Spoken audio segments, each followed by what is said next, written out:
Hi, this is Ushio and welcome back to Arches. In the last part we started our story. So we got a couple of guys, they go into the town of Echo, and if you know anything about Echo, that's a bad thing to do. It's a whole bad kind of stuff. We got two guys, we got Devon and Cameron. Cameron might have a bit of a psychic ability, we're not completely sure. But we went on a bit of a night hunt, a ghost investigation, because Devon is a bit of a fan, wants to do this kind of thing. And they tried some stuff. Cameron had visions, it wasn't good. And they are hightailing it out of there. So we're in the car and we're heading over to Peyton. We want to get out of here. It's not a good time to be in Echo right now. Cameron watches as the motel parking lot disappears into the night. They'd left most of their stuff behind in the room, only bringing along what they absolutely needed. Cameron had wanted to take it a bit slower, to think things over before running away like this. But weirdly enough, it was Devon that was ushering him out as quickly as he could. Well, no, it made sense. What was truly weird was how Cameron had felt, and how he still feels now. Despite what had just happened, despite the absolute horror of it all, there's a part of Cameron that still wants to stay. Cameron has to assume that this is nothing like what Dev had seen in his previous investigations, that maybe he also felt the overwhelming feeling of wrongness. But it also feels wrong to just leave after hearing what he'd heard. He'd expected Dev to want to stay after Cameron told him about Lupita. And if Dev had asked him to stay, Cameron would have done so, if only to search for better closure after hearing her scream. Despite Dev's calm appearance, Cameron knows that his mind must be in turmoil right now. Now, with the night ending like this, he thinks that maybe he shouldn't have told Devon what he heard. Yeah, he promised to be honest about it, but the hallucination? No. The vision. Felt like a lie somehow, a trick. It felt real, it happened, but it also felt like something nefarious was behind it all. He felt, when the wolf focused on him, as if that unseen something had taken the wheel and started steering things where it wanted them to go. Even if he has no idea what that something could be, Cameron hopes that's the case. The alternative is that the afterlife really is only suffering, and that would mean his mother is in the same place. That everyone's going to that place. Cameron squirms in his seat, the feeling of a suffocating dread creeping up under his neck. Drowning forever. Cameron suddenly turns to look at his boyfriend, unable to deal with the awkward silence any longer. Devon? Devon tilts his head slightly in Cameron's direction, brows raised to show that he's listening. Yeah, honey. He doesn't take his eyes off the road. Either because it's night time, or more likely because of what they just dealt with, the bear is being notably cautious. Still, there's a sense of urgency in his driving, like he's trying to get out of there as fast as he can. Cameron struggles to find the right words. Hey, let's talk when I get on the freeway, okay? I just gotta focus right now. Cameron can't wait until then. Are we coming back? Cameron sees Dev's brows rise again, this time in surprise. No, of course not, we're done. I'm an idiot for doing this in the first place, and again, I'm sorry. Cameron can't quash the feeling that he should be the one apologising right now. But there's a theme park in Peyton called Southwest Adventures. I thought about going there at the end of the investigation, but we could do that tomorrow instead. Dev pauses, apparently waiting for a response, but Cameron can't think of one to give him. I think it could be fun.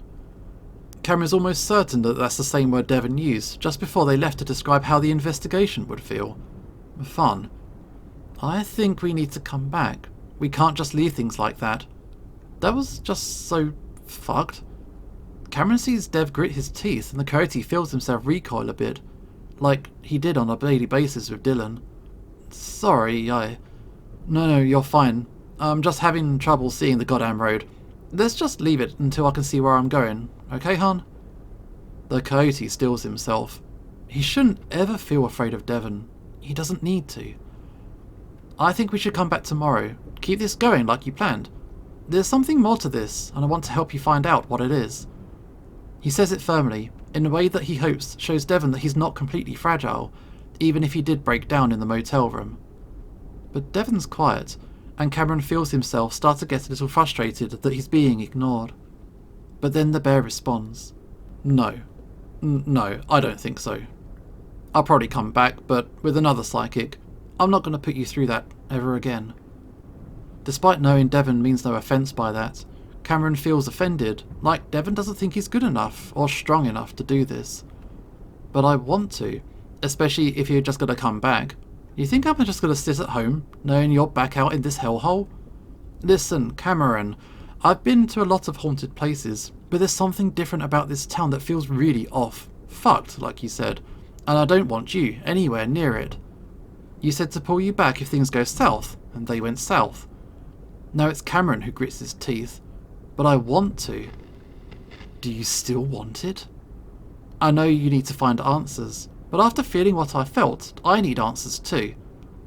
Dev's careful manoeuvring along the broken road hits the pothole and the interior shakes.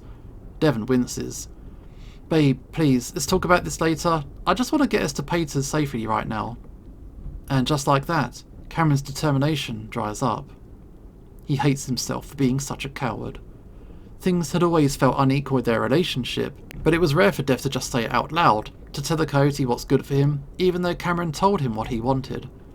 It's nothing like it was with Dylan, but the feeling's similar, and Cameron doesn't like that. Well, what if I don't want you to come back here either? Devon takes a deep breath, but manages to keep calm. Then we can talk about it, when we're safely back home. Cameron goes quiet again. They're halfway past the lake, the body of water, looking like a giant dark pit, except where the moon glitters on its surface, and that's when Cameron sees something out of the corner of his eye. There's something in the road between two craters of broken asphalt. Cameron stares for several seconds, not sure if he's seeing what he thinks he's seeing. He waits for Devon to say something, to wonder what the hell that is in front of them, but he says nothing, almost like he doesn't see it. Yet, there it is, right in front of them. And it's right where Devon's about to go, and the bear isn't stopping. Cameron manages to jerk himself out of a stunned gaze. Oh my god, Dev, look! Huh? What? Dev finally looks at Cameron, his eyes off the road, and still the jeep moves forward. Stop! Why isn't he stopping?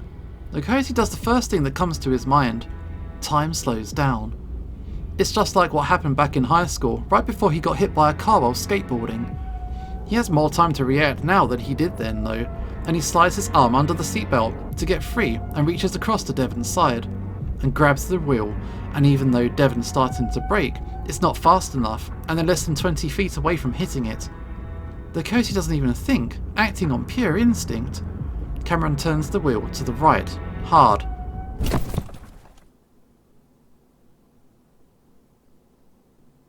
Devon can't comprehend what Cameron's doing before they hit something, and the jolt is far worse than any pothole he'd hit on the road. First he'd been thrown to the left, slamming into his window before he bounces back toward Cameron. Then the bear is thrown into his seatbelt. In the back of his mind, he's aware that Cameron is half out of his own seatbelt, having been thrown sideways over the centre console. Driven by what feels like pure reflex, Devon throws his arm across the coyote in an attempt to hold him back. Cameron's muzzle meets the bear's thick arm before his forearm smacks into the screen of the head unit. A numbing, tingling feeling explodes across his entire arm. Ow, fuck! Dev brings his arm to his chest, cradling it as he winces. Are you alright? Cameron's breathless voice next to him is enough to reassure Dev that the coyote isn't seriously injured. The airbags hadn't even deployed, even though the impact had felt serious. Yeah, funny bone. What about you? Let me see your face. Devon tries to grab Cameron's muzzle to have a closer look at him. It's hard to see with only the glow of the jeep's headlights, now dimmed from the swirling dust kicked up by accident. But Cameron pulls away, opening his door to get out. Cameron, what? The coyote yelps as he seems to lose his footing almost immediately and falls hard. Cam! Dev unbuckles his seatbelt and almost tries to climb out Cameron's side of the jeep. Then, realising what he's doing, opens his own door to get out, almost falling himself as his feet touch uneven ground.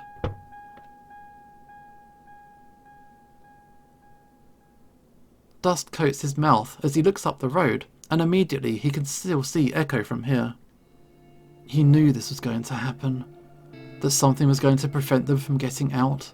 He could feel it since he started driving. He just didn't expect Cameron to cause it. The jeep's tilted forward, the front wheels wedged into a deep trench carved out by years of flooding along the edge of the road. Dev stumbles around the front of the Jeep, squinting against the headlights before looking down where Cameron had fallen, but he sees only blackness. Cameron? He starts to panic, seriously considering that the Coyote could have fallen into a sinkhole, but then... over here! Dev looks back toward the road, the dust finally clearing, and sees that Cameron's already there, standing in the middle of it, looking around confused like he's lost something. What the fuck are you doing? Dev stumbles back around the Jeep, just wanting to get the Coyote back inside so he doesn't go running off somewhere. The bear already suspects that Cameron is having a mental breakdown, and if they don't get the hell out of here soon, Dev thinks he just might join him. I saw someone. Cameron, slow down. Let me see your face. It felt like it almost broke my arm. No, I know I did. Cameron ignores Dev's paws that are reaching out toward him and starts walking up the road, looking back and forth. Cam. The stress of what just happened, along with Cameron barely acknowledging his presence, is too much. He grabs Cameron's arm, forcing him to turn around and face him. What the hell are you doing? Cameron flinches and raises his arms up, crossing one wrist over the other, covering his face like he thinks Dev's going to... Cameron, what? But the Coyote just lowers his arms, looking around again. I saw someone. It was like a little kid sitting in the road. Didn't you see them? Devon wants to ask why Cameron acted like he was going to get hit, but the Coyote is in such clear distress, the bear isn't sure what to say. Then Cameron looks at the Jeep, as if seeing what had happened for the first time. Shit. Didn't mean to crash your car. I swear I saw someone. And I wouldn't do that on purpose. Cameron's breath starts to become erratic, gasping for air. Honey, come here. I can't breathe. Dev wraps his arms around the Coyote, even as he starts to try and pull away. Let go. I need to go. Listen, Cameron. Breathe with me. Dev presses the side of Cameron's head to his chest and takes a deep breath. Remember, in and out, slowly. Devon keeps his voice upbeat, his expression cheerful, the complete opposite of what he's actually feeling right now. But showing how distressed he is clearly isn't helping the situation. So this breathing exercise is also for his benefit.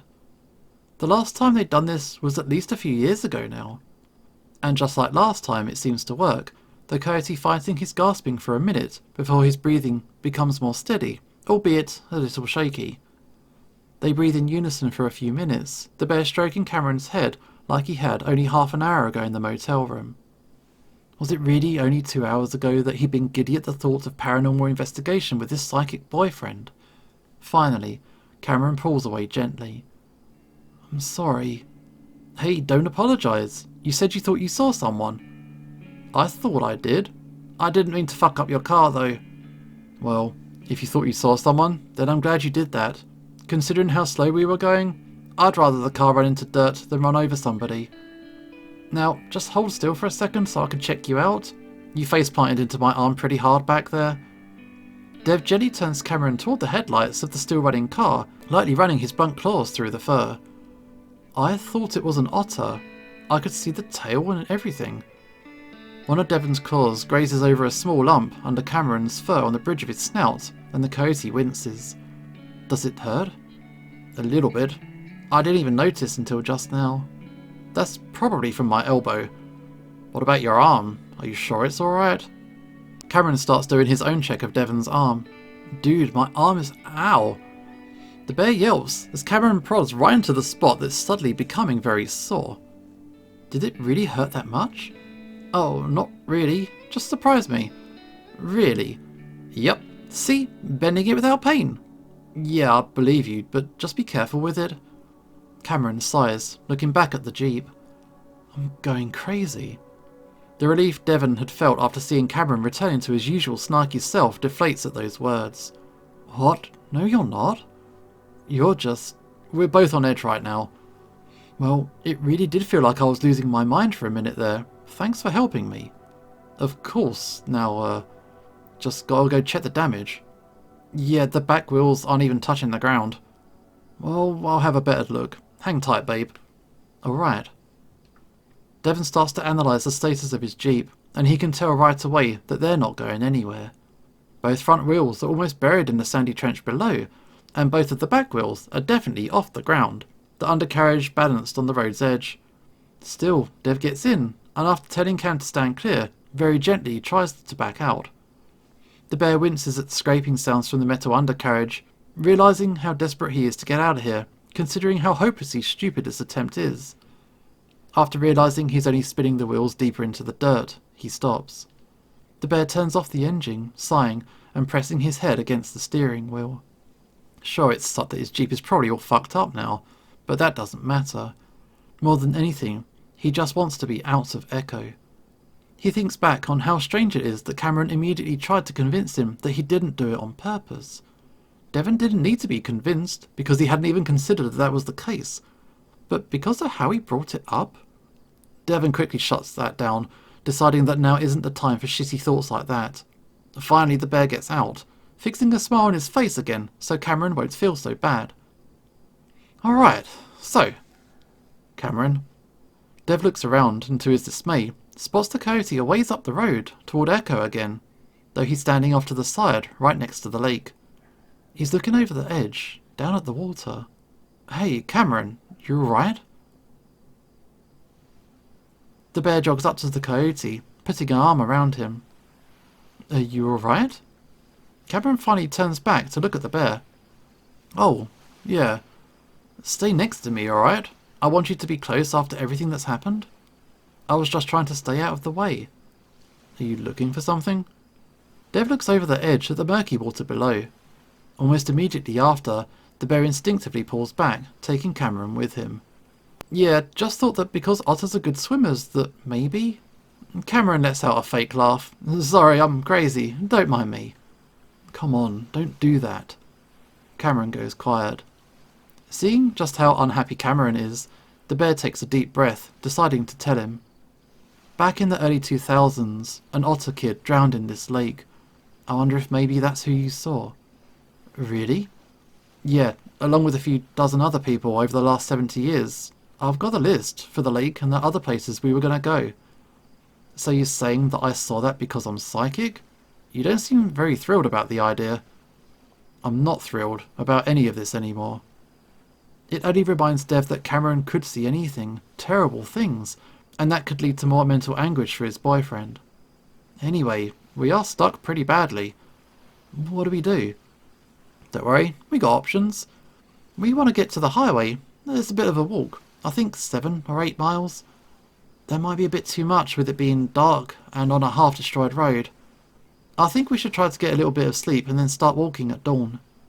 We'll have light, and if we keep up a good pace, we'll get to the highway before it gets too hot and be able to flag down help. Cameron's quiet. So what do you think? Remember a while back when I asked what we'd do if there was an emergency? You said there was still cell service in parts of the town. Did I? Yeah, Dev. You know what I'm talking about. It makes way more sense to find cell service right next to us than call for help rather than to walk 8 miles. I don't think it makes much sense at all, Cameron. We were looking for trouble, Devon. I think we'll be fine as long as I'm not trying to see shit. But you just saw... It's silent for a few excruciating seconds.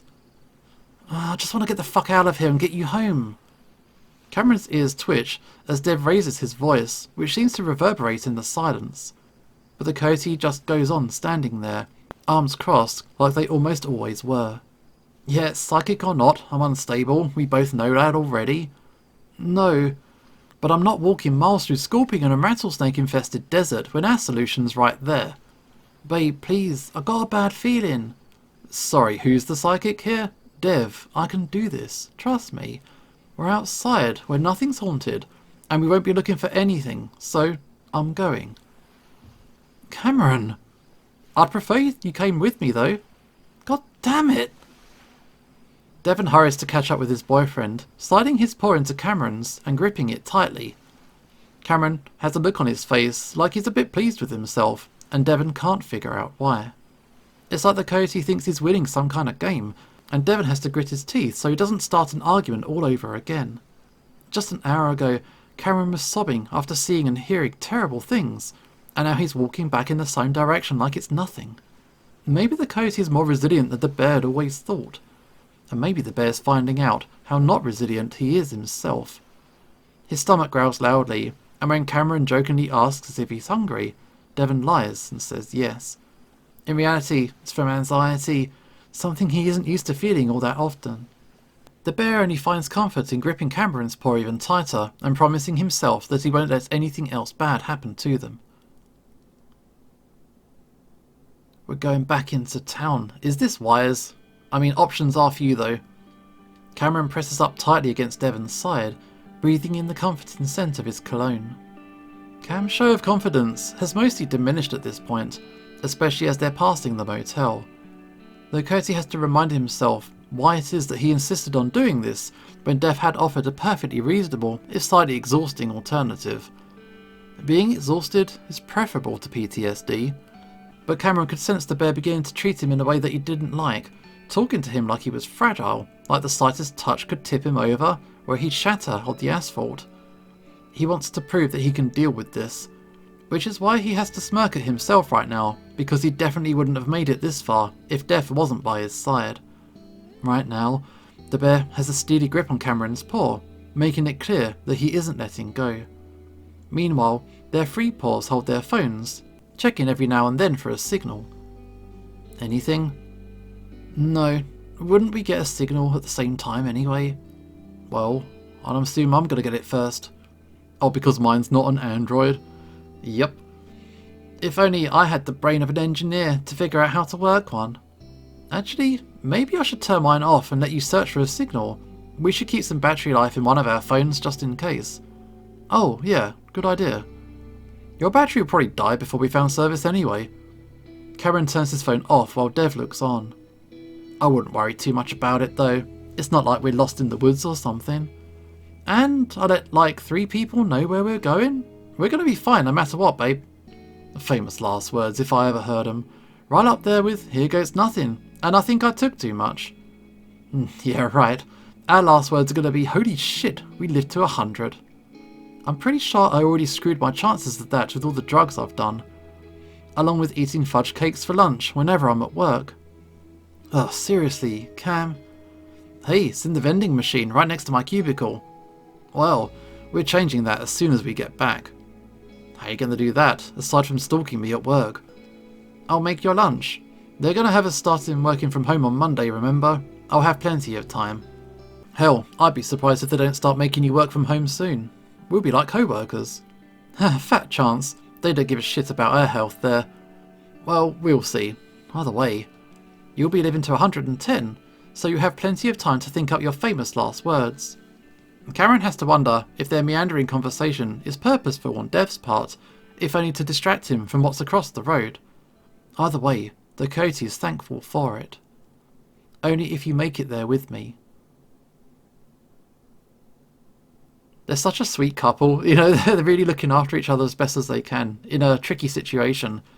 About 15 minutes later, Cameron starts to become a bit more agitated. They're on a dirt road at this point, and every now and then they walk past crumbling structures of what used to be houses and trailers. You think the cell phone service stopped when you read about it? I don't know, they said it's pretty sporadic. Who said this exactly? The Paranormal Forum peeps. I hope they're trustworthy. They are, or at least they have no reason to lie. I think the paranormal gives people incentive to lie, especially if you're not gifted. Sure, but we're talking about cell phone service, not ghosts. Could also be a scheme by the crazy locals to lure their victims into town. You're joking, but I know you're still worried about that, so I'm just going to point out that it's highly unlikely, because that would leave too much of a paper trail. I'm not that worried, especially now that we've made it this far, and nothing... Ah, shit! What? Damn it, I just had a bar for a split second. The bear waves the phone around over his head, spinning in a slow circle. What the hell, Dev? You scared me. Sorry, babe. Anyway, I think it came from this direction? Dev indicates a rather large group of trees off to the side of the road that forms a bit of a miniature forest. Of course. Why does it have to be the creepiest thing in sight? You want to hang back while I check it out? No. Is that a question? Cameron doesn't respond, instead sliding his paw into the one Dev's offering, and they start to make their way through the sage brush. Oh God, imagining all the ticks we're picking up. Don't worry, babe. I'll comb through all your fur when we get out of here. You want me to carry you? I'm fine. Alright. Just don't go thinking about the tarantulas and the scorpions. You suck so much ass. Your ass is the only ass I eat, what? Dev grunts in a heavy, bearish way as Cameron wraps his arms around his neck and lifts his feet off the ground, forcing Dev to bridle carry him. Chuckling, Dev carefully makes his way through the rough terrain, while the coyote awkwardly keeps his feet lifted so they don't brush the sage.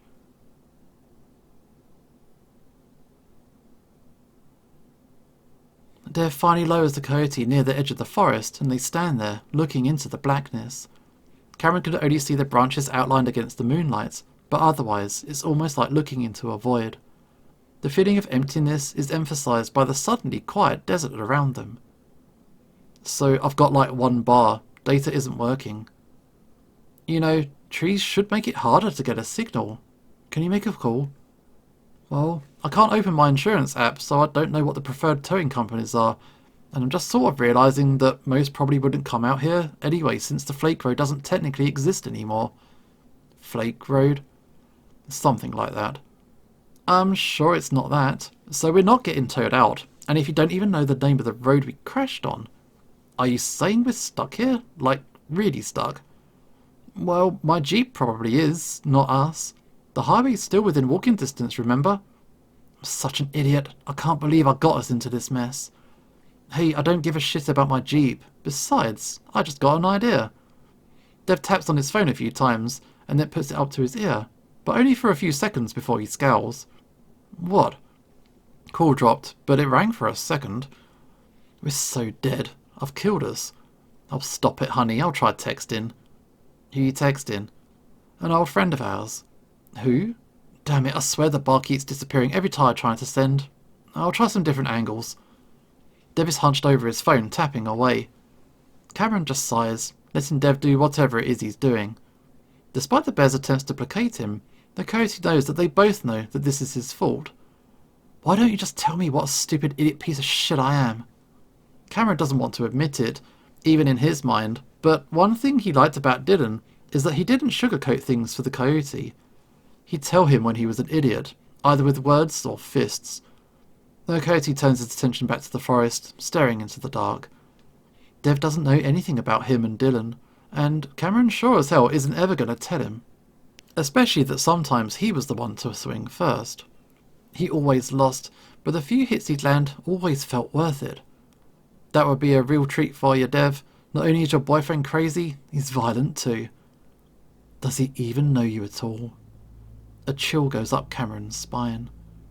That didn't feel like his own thoughts, even though it came from inside his head. Cameron moves closer to Devon, rubbing his arms. I'll just send, damn it. Devon? Just a sec, hon. A few already went through, just gotta confirm some things with him. The void seems to get bigger, and even though he wants to look away, Cameron can't. He knows he's sensing again, even though he isn't meaning to. Oh, this ain't good. I don't know what it was. That's what really bothers me about it. I think I could handle something like a ghost, but not something like that. So it was just me and my wife, taking a walk through the old forest like we always did, and then, I don't know, I just got this weird feeling, and everything went real quiet. Then this voice started, a man's voice, but it was kinda eerie, like it wasn't real, hard to explain, but it was like it was an electronic thing. A machine. It started yelling at us in this sort of playful way, like it was making fun of us or taunting us. Said things like, the devil walks beside you, and I'm taking you to hell, weird crap like that. It was coming out from the tops of the trees, and you could kind of hear it go up and down and come closer, like it was swinging through the branches. And yeah, it scared us, because it didn't make sense. The voice, where it was coming from, what it was saying. None of it made sense, and that was the scary part. So we ran, and then it said some nasty things about my wife, so I picked her up and ran as fast as I could. Later, she told me she saw it over my shoulder in the trees. Had a hard time explaining it, which I understand, because I can't explain it at all, but she said it was a shadow. A shadow person that was moving through the branches. She said light bent in a weird way around its body, like it was encased in a glass globe or something. She hasn't said much else about it. She doesn't like talking about it, and neither do I. I'm only telling you because I feel like there needs to be a record of it somewhere. Just feels wrong to go out of this life without, I don't know, letting people know that unexplainable stuff happens to a lot of people, and I hope we figure out why. And this might not be important, but I had a dream afterwards where I'd be in that forest, and this shadow creature would come prowling out into the open. And then sounds would come from where its mouth would be. I'd hear a young man screaming for help, all distorted like it was recording on the tape, and then there'd be this high-pitched laughter. Ah, shit! Maybe jump! Did you hear that? That laugh? Yeah, it sounded like a drunk dude kind of far away. You screaming is what made me scream, and that screaming is what made me scream too. It was like a cackle, like a cartoon witch or something. It was right next to us. I've heard it before. Well, wouldn't say it was like a witch. It was kind of high-pitched, I guess, but again, it was pretty distant. I think we should go. Why? I think it's just like a drunk hick or something. I'm almost done messaging Artie. Something bangs like a screen door swinging closed, not very far away. Who that squealing? That you, Duke? Got me a 12 gauge right here. They'll make you squeal twice as loud if you're snooping around my property again. Dev's voice drops to a whisper. Holy shit. Then, before Cam can fully absorb exactly what's happening, Dev is pulling him along, running full tilt through the sagebrush toward the road and back toward Lake Emma. Who was that? Devon's feet ache from the plethora of rocks he trampled on, the tough pads on his undersides feeling almost torn up from the rough terrain. He's thankful, though, if only for the fact that he hadn't run himself and Cameron into a cactus. Dev. Cameron's voice jerks with every running step. We're almost there. Dev huffs and puffs for air, now aware that he's a bit more out of shape than he realised. He hadn't run in earnest for at least a few years. Dev, we're out of town? The bear slows down now that his stuck jeep is in sight, and he finally gets go of Cameron's paw before doubling over to rest his paws on his knees, wheezing. Oh, fuck. Give me a minute. Jesus, you okay? Sounds like you're dying. Oh, Dev, my fucking thigh is cramping like a motherfucker. Holy shit! Dev's large rear hits the ground with a thump as he reaches down to massage his back of his thigh. Oh, thank God. For what? Lay on your back. Before Dev can even follow the directions, Cameron takes the bear's right leg and slowly lifts it up, making Dev spasm as the cramping muscle is slowly stretched out. Ah, fuck. This is what I get for not running since, college. Cam gently rocks the leg back and forth. You ran since then. Remember that stupid company triathlon thing we did, where you carried me on your back and ran across a soccer field? Despite the light conversation, Dev sees Cam looking over his shoulder toward the town, like he's waiting for a mob of hillbillies to come raging up the road. Man, I told you, Dev. The people here are psycho. Dev grunts as Cameron stretches his leg back again. I think he wasn't being serious, but yeah, you're right. All the more reason to get the fuck out of here. Dev finally puts his foot back, gingerly getting to his feet while continuing to rub at his thigh. Oh, I've never had a cramp so painful. Guess I'm getting old. Take it easy next time. You were more scared than I was. You said yourself he was just a drunk hick. You forgot the part where he said he had a shotgun. Yeah, I'd be more surprised if he didn't have one. You think he's gonna come looking for us? We're not hard to find out here. Sounded like you thought you were some other hick. I think we're fine. I suppose you can put trailer trash in the same category as hick, so makes sense. We can keep an eye out for right now, though, just in case. Who did you say you were texting again? Artie from college? He just happened to be up, and he's still living in Mesa. Said he'd drive out right away, so he could be here in 3 hours. Huh. Why Artie, though? I don't know. He was at the top of my contacts list, and I knew he still lived in the States, so gave it a shot. He can give us a ride at least, I guess. He's got one of those massive trucks, so he might be able to put us out. His last message said he'd be in 3 hours or less. Well, I guess that's not bad. As long as we're out here by morning. I don't want you getting caught out in the heat all day. We got a shit ton of water, and if I need to cool down. Devon waves his paw at the lake. Cameron stares at the lake, seeming to think, and then it looks back at Dev. Listen, while we're in the forest, I don't know, didn't see anything, but I think I did some light touch sensing the right way. Dev's upbeat mood disappears in an instant. What? Why would you do that? Well, it just kinda happened. And I made sure not to interact or anything, and it was just fine. At least for the most part. But what I heard was creepy. Okay, well, now I'm going to tell you to be careful again, because I don't want a repeat of what happened in the motel. Well, like I said, I couldn't exactly help it. Anyway, do you know about a shadow person in that forest that spoke with a distorted electronic voice? Devon's caught off guard.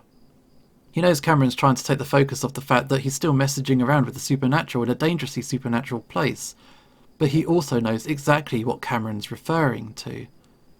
The chapter in Haunted Echo, titled Entities of Static, described exactly that, and in the thick of trying to figure out who to call, he hadn't realised that that was the forest.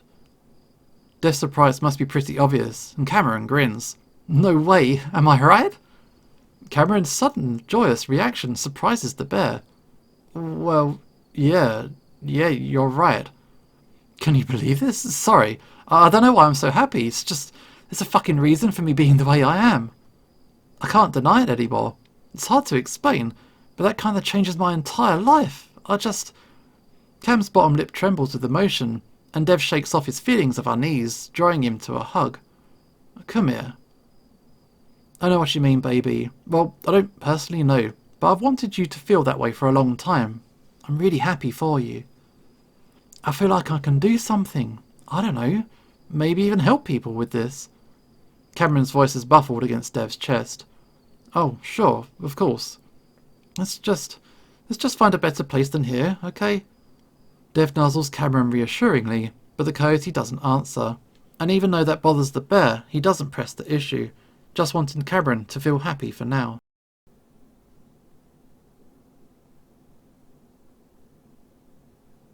Oh, it's the following day. We made it through the night. I was worried for a minute there. Cameron sits on the trunk of the jeep, legs hanging out over the edge, dangling toward the ground that's further away than usual due to the tilt. Meanwhile, he fiddles with an old acoustic guitar that had been stashed in the jeep for at least a year, tuning it slowly. He hadn't even remembered it was there until they folded down the seats for a place to try and sleep. He last played it at Devon's parents' house because they wanted to hear him perform, and he just left it there in the jeep afterward. He hadn't had a reason to play it since. The rest of the night, or early morning, really, hadn't been terrible. Dev was easily comfortable, the hard surface not all that different from his side of the mattress, which was rock hard compared to Cameron's much squishier foam. He tossed and turned until Dev finally pulled him in to lay his head on the bear's stomach, the soft warm surface enough to lull Cameron into a dozing state of consciousness while Dev snored loudly. He'd gotten used to the snoring after all these years, and now found it comforting rather than annoying. It was a good night, considering the circumstances. Dev had been unsure about sleeping in the tilted jeep at all, because it gave him a bad feeling. He also had a bad feeling about Cameron going back to the motel with him, so he left him here alone while the bear gathered up the rest of their stuff. 5 hours had passed since Artie texted Devon, so the bear had been getting antsy about that as well. They'd had a bit of an argument, and Cameron only agreed to stay behind when Dev promised not to go back to that forest to text Artie again. Now Cameron sits here moping, the feeling of a lopsided relationship returning. A sucker guitar? He mumbles to himself quietly out of habit, knowing people didn't like hearing it since he was good enough, which had been his goal. All of his singer-songwriter idols play guitar, and he'd wanted to be just like them.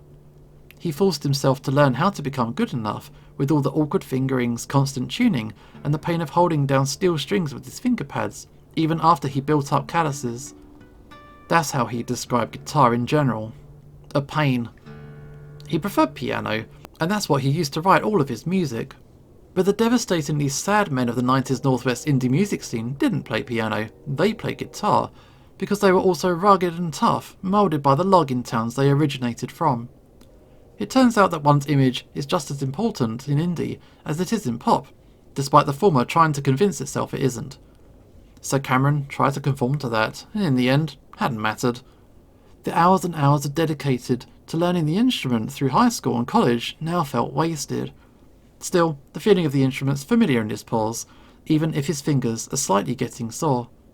He tries to think of one of his less embarrassing songs, one of the ones where he wasn't just wearing the influence of cloudy, dreary northwestern cities on his sleeve, even though that's where he's from. He tried and failed to duplicate their poetic and opaque lyricism. Instead, he found himself slipping back and again to the style of his own generation. While his idols of the 90s wove lyrics that forced the listener to delve into something complex, to find something in the metaphors and symbolism, singer-songwriters born in the 90s like himself presented their lyrics in a more literal, honest way that often describes specific situations with seemingly nothing hidden. To Cameron, it's two sides of the same coin. Instead of discovering meaning in complexity, it's about discovering complexity in simplicity. He sighs, deciding it's tuned well enough. He glances up, making sure Dev isn't headed back before playing. He's badly out of practice, but starts to slowly warm up. Cameron sings quietly, almost under his breath. This particular song got the attention of an independent label on the West Coast after one of their scouts heard it on the college radio station. They'd signed him in his junior year of college. Looking back, it was the high point of his life. Dev celebrated in earnest, happily telling him that he'd make more money than he himself ever would. But what Cameron didn't realise was that even after being signed, he could still be dropped without releasing any of his music, and after what was probably the lowest point in his life, they did just that. Dropped over text message with his agent saying the demos he'd made in studio weren't up to their quality standard. It hurt, a lot, because he knew it was true. He'd been nervous the entire time, and his output wasn't even close to what he was capable of. Though he tried to comfort himself with the idea that most musicians go it alone these days, his own postings on the internet barely got more than a few dozen listings. Then he finally realised that he was in it for the wrong reason.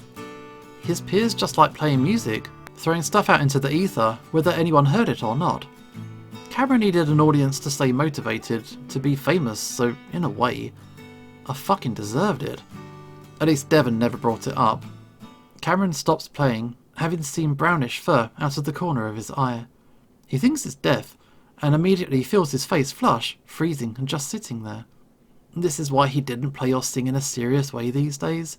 Now it just feels like showing off a skill that he was never really skilled at in the first place.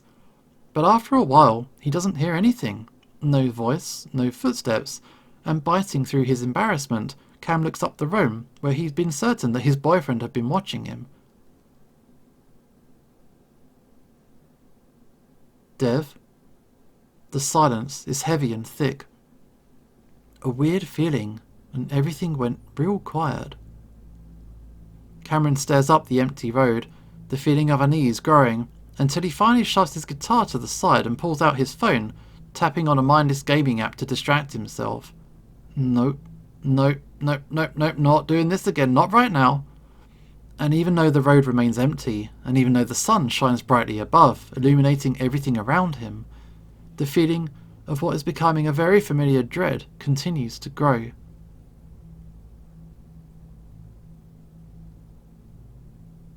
Then that light shining down on everything changes, shifting to a more golden glow. The hell is going on? Cameron had a few bad trips in the past, shrooms being the worst, and that was what gave him his first panic attack.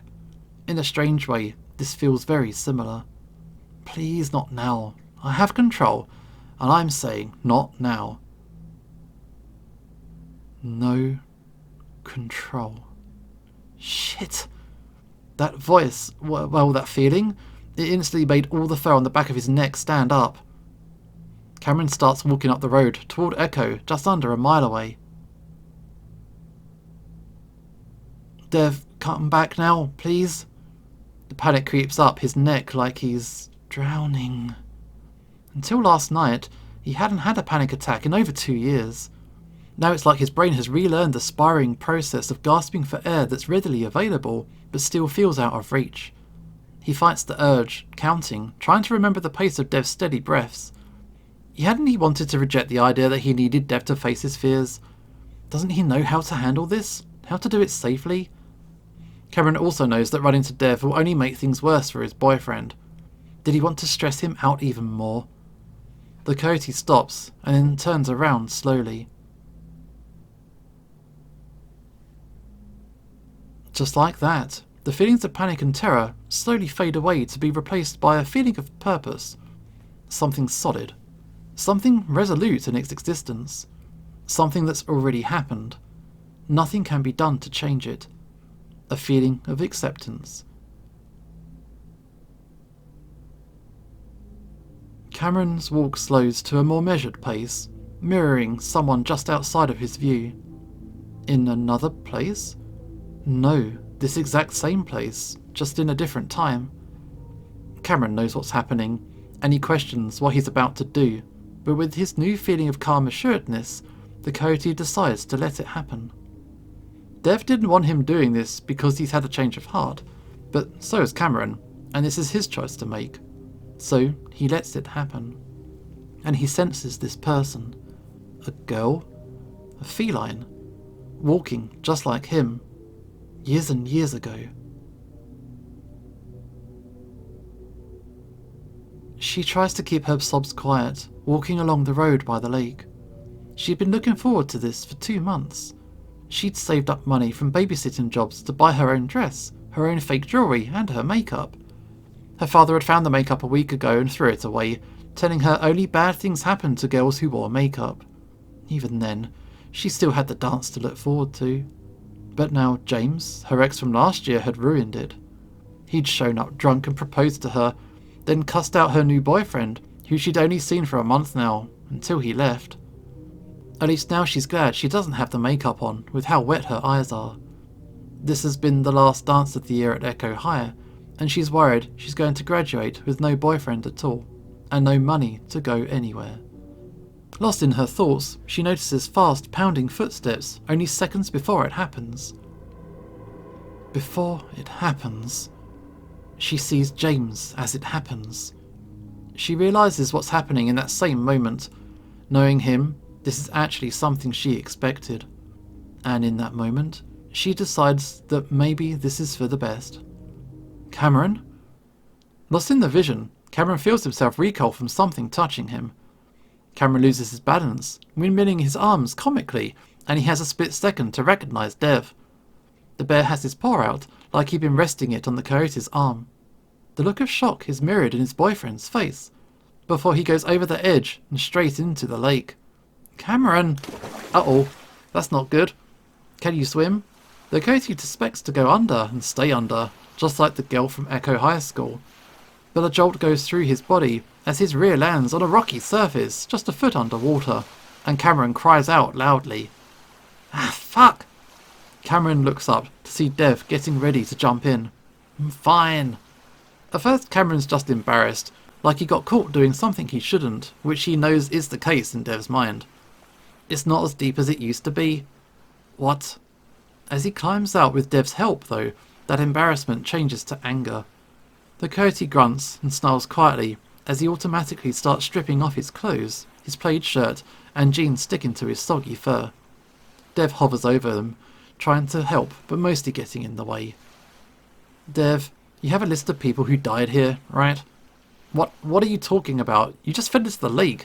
Stop talking about this shitty town and let me make sure you're... Oh, that's real rich coming from you. I've been saying that to you for the past 5 years and yet here we are. So no, I won't stop. Give me the list, or I'm just going to look it up myself. Dev glares, making himself look big, but Cameron doesn't budge, even though in that moment he realises his phone got wet, and he can only hope that it's still going to work after this. After a few seconds, the bear deflates. Please, I just want to be out of here. I'll do whatever you want afterwards, but please, let's just go home first. That cools Cameron's outrage for the time being, never having seen Dev look so defeated. We will go home, and I'm sorry for being like this, but you have to understand that this is changing everything for me, and I just need this for a little bit, okay? Okay, but I'm not leaving your side until we're out of this town. Is that okay? Didn't I tell you this was a bad idea from the very start? Cameron tries to lighten the mood a bit, not liking the conflicts they're having on this little trip. They hardly had any before coming here. Now they have such different ideas on what they should be doing, it's like they're in a tug of war. Dev takes out his phone, bringing up the document he'd been using to map out the supernatural happenings in the history of Echo. So, it was a girl, teenager, Bobcat, from like the 50s, I think? A student from Echo High School?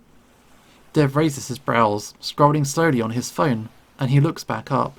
Yeah, June 1954, an 18-year-old Bobcat drowns in the lake in what's thought to be a suicide. So the fucker got away with it? Who? How does your tail feel, by the way? Dev is running his paw along his tail, feeling out the vertebrae. Cameron finds the bear's disinterest in all of this more and more irritating, especially now that he's found what feels like his purpose. He can help, somehow. Dev hits a bruise spot on his tail, and the coyote winces before shoving his paw away. Ow, ow, not now, Dev. Listen, her ex-boyfriend killed her. I saw him run up and push her into the lake. Did you have to experience that? Do you feel okay? Dev, I'm not important here. This is about someone who got murdered, and some piece of shit got away with it. First of all, don't call yourself unimportant. You're still alive, and you need to keep it that way by not falling into lakes because of these awful visions. I need to tell her family, or at least someone, so people know the truth. Devon frowns deeply at the coyote. Listen, babe, I know you can see things that I can't and all, but I gotta be honest and say no one's gonna care. They're dead. The girl, and more likely her ex too.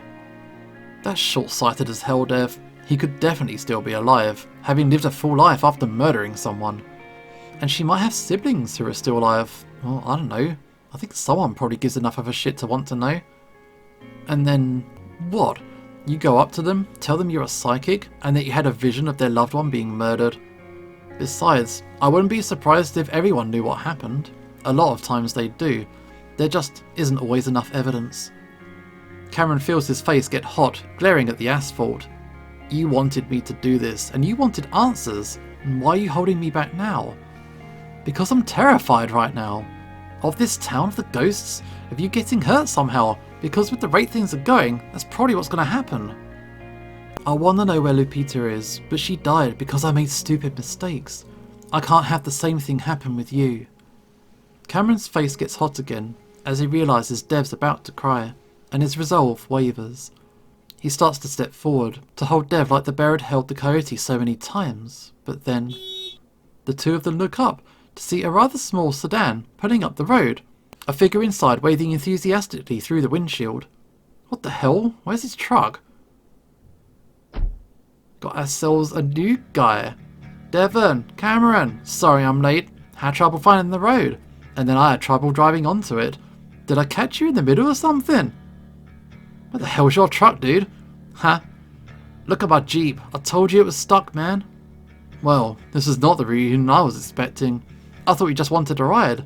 Besides, even if I pulled you out, your Jeep's fucked. I can tell from here. Be nice, Dev. He's doing us a favour. Hey, Cam. Hey, Artie. I fell into the lake, so that's kind of why I'm half naked right now. Hilarious. Did you push him in, Devon? It already makes me feel like I'm back in college. Oh my god. Hey, you guys ghost hunting? Can I join in before we head out? No. Why not? Because we're done. Dev, we can probably walk around a little bit before we go. He went on a really long drive. What? Devon sounds incredulous, and Cameron can understand why, but despite what the bear said moments ago, he still wanted to explore further. Cameron knows that once he leaves, he's probably never going to come back to this place again. Damn, Dev, did the two of you switch places or something? Anyway, I agree with Cam. I gotta stretch my legs out a bit. Dev looks down at Cameron, apparently at a loss for words. Cameron can't meet his gaze, so he looks down the road, toward Echo, toward the place that he's positive has more answers to all his questions. He needs this. Devon sighs as he watches Artie squat down behind his Jeep, examining the wheels balanced above the cracked, dusty asphalt. Shit! How'd you manage to do this? Looks like you literally drove straight off the road. Devon sighs deeply as he stands next to Cameron, practically fantasizing about getting into the beat-up sedan and escaping this hellish town. They're so close to getting out of here, and the bear just wishes he could just pick them both up and toss them into the car. Sure, he technically could do that if he wanted to, but obviously that's not going to happen. He just knows that to go against Cameron's wishes right now would be devastating to the Coyote and their relationship. All he can do is ride this out and hope that they'll be on their way within the hour. Devon notices the silence after Artie's question, and the cat is looking up expectantly. Not wanting Cameron to be put on the spot, the bear clears his throat. We thought we saw something on the road and swerved. It was probably just a boulder or something.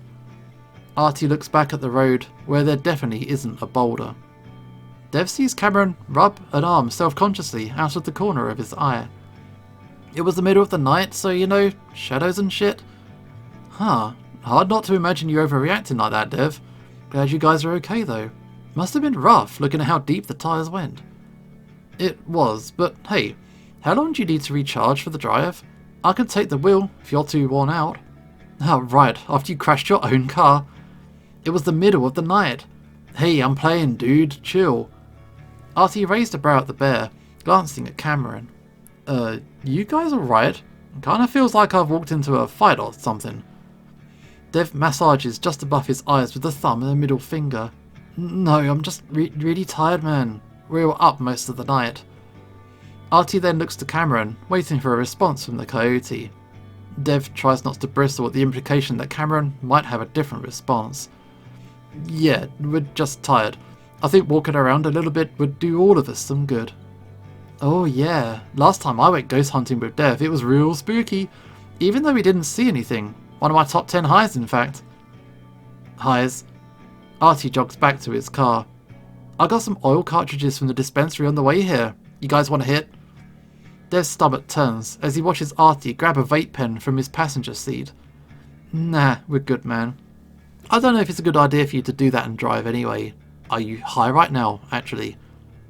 No, and I'd have come down by the time we're done looking around. Devon can't manage to say anything more before Artie takes a deep, long pull from the pen, a red light on the tip pulsing to life in time with his intake of breath. How do you know if I'm good? Cameron's voice is so low, Dev almost didn't hear it. What was that, honey? You just said we're good without even asking me? Oh. Dev doesn't know what to say anyway, because Cam just doesn't do drugs. The Coyote would even joke that he's straight edge. I just thought... Dev struggles for words as Artie looks at Cameron, then Devon, and then back again as he continues to hold in the vapour he inhaled. Anyway, I don't mind taking a hit, if that's okay with you, Artie. Artie exhaled loudly and holds out the pen to Cameron. Oh, of course, dude. Dev stares incredulously, the disbelief building until he can't hold it back. Cameron, what are you doing? Artie looks at Dev with wide eyes, but Cameron only spares him a glance before plucking the pen from Artie's paw and taking a deep pull from it. Dev stares at the pulsing red light and then at Cameron's face, whose eyes are closed. Dev can't tell what Cameron's thinking right now, but whatever it is, Devon knows this isn't the behaviour of the Coyote he's gotten to know over the years. It's juvenile, and Cameron's usually more mature than the bear when it comes to stuff like this. Okay, I'll just play along like everything's fine between you two. Either way, maybe we should just go. Dev feels his chest loosen a bit with relief at hearing those words, at hearing some sense from someone other than himself, but Cameron frowns and opens his mouth. Instead of words, he begins to cough explosively into his elbow, seemingly unable to catch his breath. Hey, you alright? Dev walks over to Cameron, rubbing his back. Yeah, it's normal, especially with a big hit like that. You handle your weed pretty good. He doesn't smoke weed, dude. That's why I assumed. I smoked plenty back in high school. Never hit one of these, though. Cameron seems to be catching his breath, finally. It's harsh as fuck. Like, worse than a blunt. You get used to it. Besides, you only need to hit it a few times to get higher. Should I take another, then? No, you shouldn't. Cameron narrows his eyes at Dev. Why are you acting like this, Dev? Just marijuana. I never complain when you drink. Because this isn't like you, Cameron. Dev had been holding the conversation back from becoming personal, if only because Artie's here, but at this point he can't stop himself. He started to wonder if all this goes deeper than he'd like to think. In the awkward silence that follows, Artie quietly takes the pen from Cameron. I think one here's good for now, especially if this is your first time smoking in a while. Let's see how you feel in 20 minutes. He pauses and tilts the pen in his paw toward Devon. Are you sure you're good? I know we only got high together a few times, but I don't want you to feel left out. No, not my thing. Devon looks at Cameron. You told me back in college that wasn't your thing either. That's the only reason why I said we're good. Sorry, man. No problem. It's just been a while, so why not have a go, right? Dev sighs loudly and folds his arms, shaking his head in resignation. I guess so. Artie quietly takes another hit of the pen before tossing it back into the car. If it makes you feel better. Artie puffs out his cheeks as he lets out his breath. Shit's a lot safer than alcohol, or most any drug, really. Oh, spare me, dude. I'm not in the mood for stoner talk right now. It's true. I think it's physically impossible to overdose on it. That's not the point, Cam. It's more mentally fucky, you know? Artie shrugs. Depends on the person. I think Cameron's old enough to know what's good for him. Artie keeps his tone light, but Devon feels himself actually bristle at that. It's like he's being made out to be a controlling boyfriend, so the bear just looks away in frustration. It doesn't matter what the cat thinks. While Artie was a good friend in college, he didn't know all that much about Devon and Cameron's relationship, or Cameron's past. The bear knows his coyote, and this isn't like Cameron at all. He just hopes that whatever it is that's going on with his boyfriend will stop when they leave the town. Alright, another big episode, but we're going to go for a walk and explore a little bit more in the next episode. This is Usho signing off, and hopefully I'll see you next time.